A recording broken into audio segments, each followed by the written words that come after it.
Bagaimana kabarnya Bima? Alhamdulillah hari ini saya juga baik, Pak. Ya. Nah, Pak Andri, hari ini penjenengan mau melaksanakan coaching ya? Iya, benar. Nah, kalau boleh saya tahu Pak Andri, nanti yang menjadi coachingnya nanti siapa? Oh iya. Nah, di sini saya selaku coach, kemudian nanti di sini ada coachingnya yaitu Bu Kristika gitu. Iya. Baik Pak Andri, saya ingin menjelaskan dulu tentang rubrik penilaian yang akan saya nilai saat Pak Andri nanti melaksanakan proses coaching ya. Oh, iya.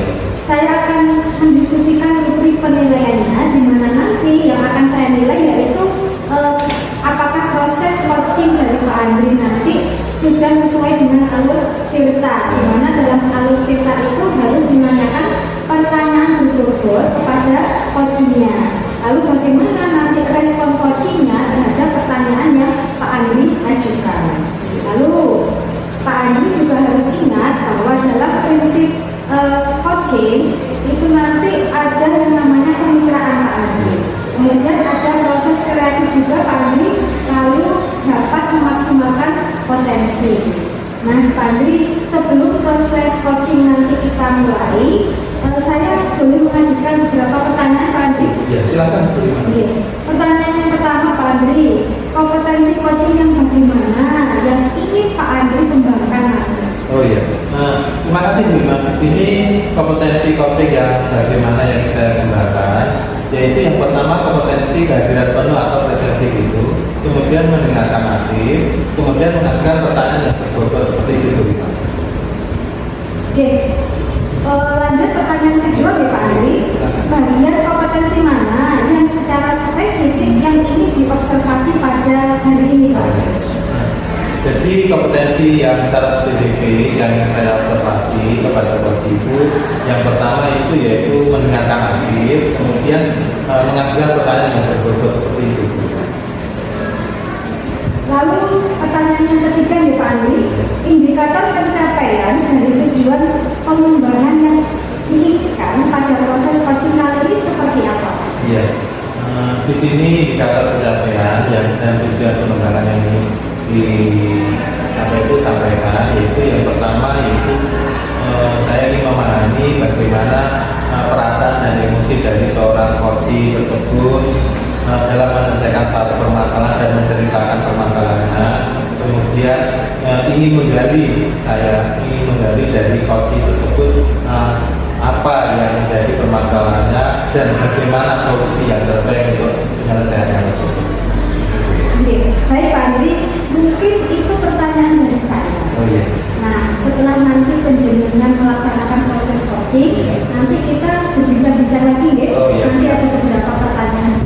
Oh iya. Semoga sekarang dilanjut untuk proses coachingnya Pak Andri. Iya, terima kasih. Assalamualaikum Bu Grace. Waalaikumsalam warahmatullahi wabarakatuh, Pak Andri. Gimana kabarnya Bu Grace? Alhamdulillah sehat Pak Andri. Alhamdulillah. Kok kelihatannya kok Bu Grace kurang semangat, ada apa ini? Mungkin bisa saya membantu apa yang menjadi permasalahannya Bu Grace? Iya Pak Andri, kebetulan ini saya ada permasalahan Pak Andri di kelas itu. Oh gitu. Iya. Pak Andri bisa membantu nanti. Oh iya. Iya Bu Grace. Apa Bu Grace ada jam kosong ini kok jam masuk ke kelas? Iya Pak Andri, kebetulan ada jam olahraga Oh, di iya. kelas saya. Ya, silakan Bu Grace, mungkin saya bisa membantu, bisa menceritakan apa permasalahan yang menjadi hambatan Bu Grace tersebut. Silakan. Gini Pak Andri ya, akhir-akhir ini itu di kelas itu ada murid-murid saya itu yang ini Pak Andri, tidak mengumpulkan tugas seperti itu Pak, tidak mengumpulkan tugas. Jadi yang mengumpulkan tugas sudah hanya 50% saja Pak Andri ya. Oh gitu. Terus kira-kira apa harapannya Bu Grace dari permasalahan tersebut? Saya itu mengharapkan solusi Pak Andri, dan atas permasalahan saya yang kurang antusiasme itu dari murid-murid saya yang saya ajar itu. Oh gitu ya. Terus kemudian menurut Bu Grace itu apa saja yang membuat murid-murid Bu Grace itu kok mengalami istilahnya tidak mengumpulkan tugas, tidak semangat untuk mencari pelajarannya Grace?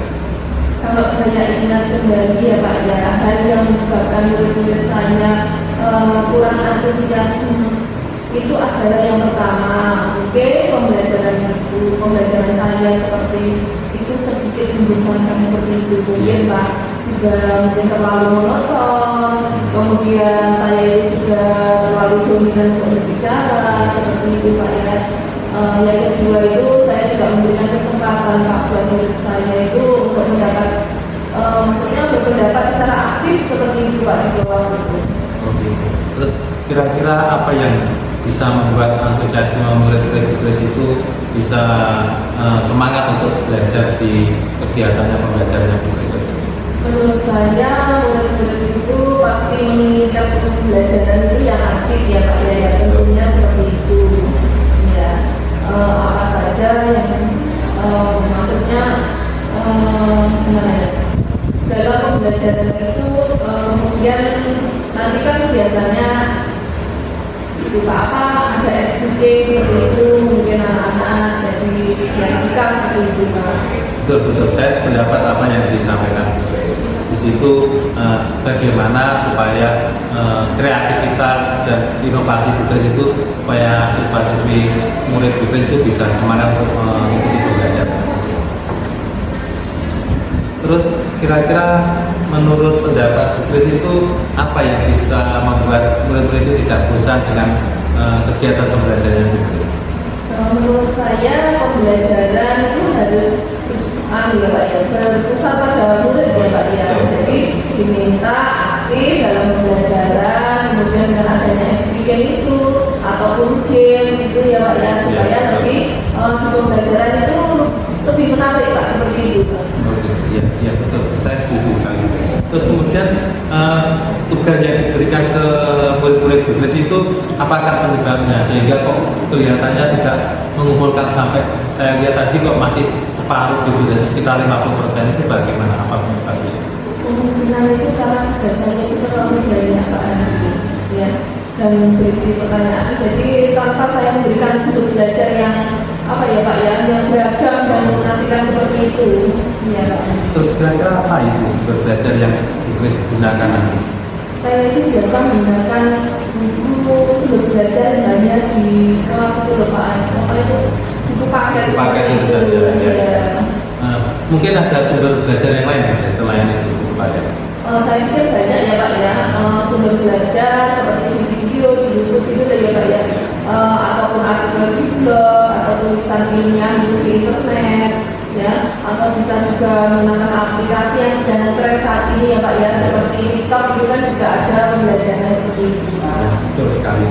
Saya yakin dengan menggunakan pembelajaran seperti itu nanti bisa meningkatkan pembelajarannya dari siswa-siswi tugas. Kemudian anak merasa semangat untuk mengumpulkan tugas yang diberikan nanti.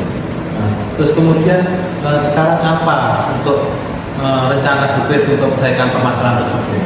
Yang pertama, saya akan merancang pembelajaran yang mengasihkan seperti itu Pak, dengan menggunakan sumber belajar yang belajar ya Pak ya, seperti video YouTube, seperti itu, dan TikTok, seperti itu ya Pak ya. Kemudian yang kedua, itu saya akan memberikan tugas itu tidak terlalu banyak Pak ya.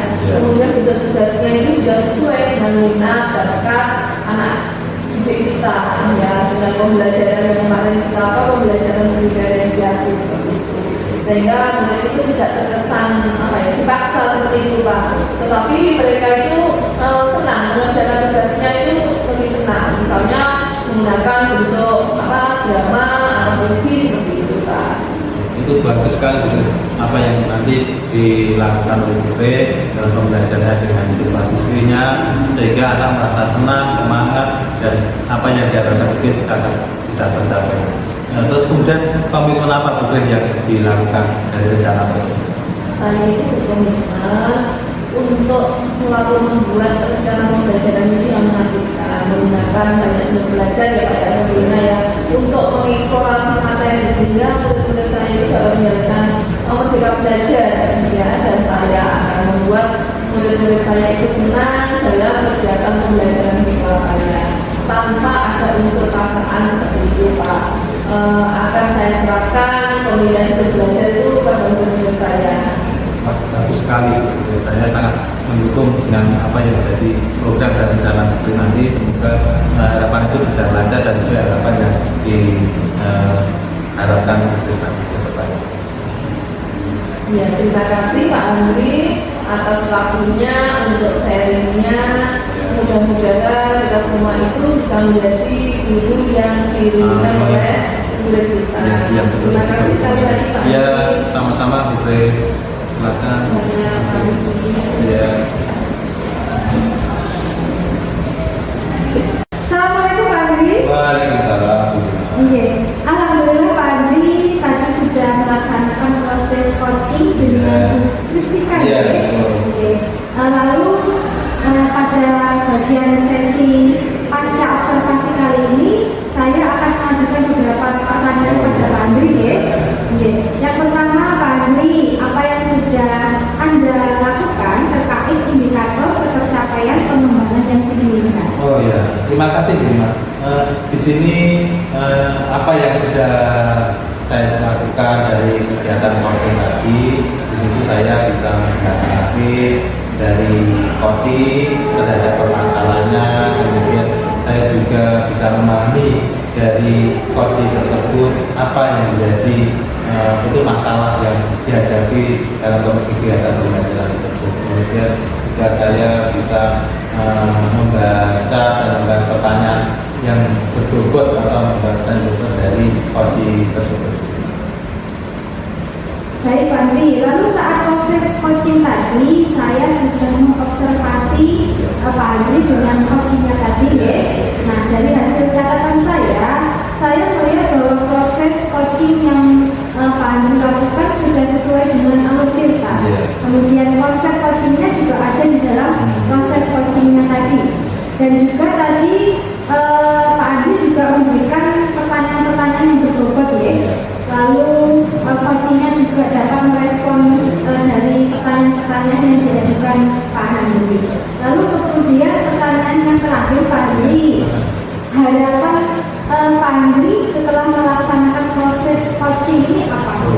Ya, terima kasih Bu Rima. Di sini harapan yang dilakukan atau disampaikan dari hasil coaching tadi, di sini saya berharap agar siswa-siswinya dari Kristika selaku coaching itu bisa melaksanakan tugasnya dan mengumpulkan tugas itu yang dulunya masih separuh atau 50%, sekarang sudah maksimal menjadi 100%.